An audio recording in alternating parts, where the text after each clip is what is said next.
माझं म्हणणं असं आहे, जरांगे या व्यक्तीला आरक्षणासंदर्भातली कुठलीही माहिती नाही हा आरोप मी नेहमी करत आलेलो आहे आणि त्यांनी जे काल वक्तव्य केलेलं आहे या वक्तव्यावरून मला असं वाटतं की हे आंदोलनच मुळात राजकीय हेतूनी आणि देवघेवीच्या हेतूनी प्रेरित होतं।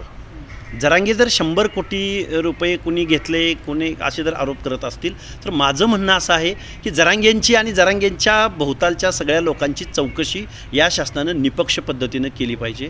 कारण उलटा चोर कोतवाल को काटे या म्हणीप्रमाणे 100 कोटी वगैरे त्यांच्या तोंडी येते कुठून भाषा, त्यांचीच चौकशी एकदा करा, त्यांची चौकशी करा आणि जे कोण खरे आरोपी असतील ते त्यामध्ये भेटतील।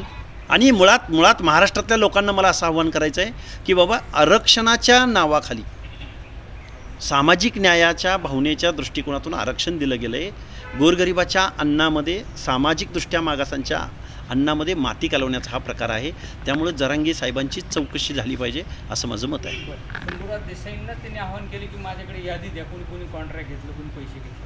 हे बघा, हे एकमेकाला साक्षी आहेत, या दोघांची चौकशी व्हावी असं माझं मत आहे। कारण यांचं आंदोलन डिक्लेअर होतं, भेटायलाही तेच जातात, एंटरटेनही हेच शासन करतं, ह्यांच्या गुप्त बैठका होतात, ह्या सगळ्या गोष्टी महाराष्ट्रानं पाहिलेल्या आहेत। त्यामुळे या दोघांचीही चौकशी झाली पाहिजे असं आमचं म्हणणं आहे। आंदोलनात काही आर्थिक घोळ झाले? हे बघा, तेच जर त्यांच्या तोंडून आम्ही आरोप केले असते तर ते आरोप म्हटले असते, परंतु तेच बोलत असतील तर त्यांची चौकशी होणं आज आवश्यक वाटतं आम्हाला।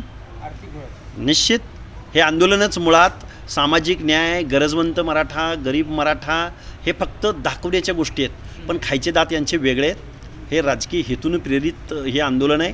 लोकसभेच्या निवडणुकीमध्ये यांच्या भूमिका तुम्ही तपासा, यांचं वर्तन तपासा। या महाराष्ट्रामधला जो सामाजिक सलोखा आहे, या महाराष्ट्रामधला जो ओबीसी आणि मराठा समाजामधला जो एक कधी नव्हे ते ओबीसी आणि मराठा ही जी दरी निर्माण झालेली आहे, ही दरी निर्माण करण्यामागं जरांगेंनी कुणाचा ठेका घेतला का याचा विचार होणं, याची चौकशी होणं आवश्यक आहे। राजकीय हेतू होता म्हणतात, मग त्यामागे हे पण हेतू असेल? राजकीय म्हटल्यानंतर त्यामध्ये आर्थिक आलाच, कारण आर्थिक असल्याशिवाय राजकारण हालत नाही, हे याच लोकांनी या महाराष्ट्राला दाखवलेलं आहे। त्यामुळे यांची या चौकशा होणं आवश्यक आहे।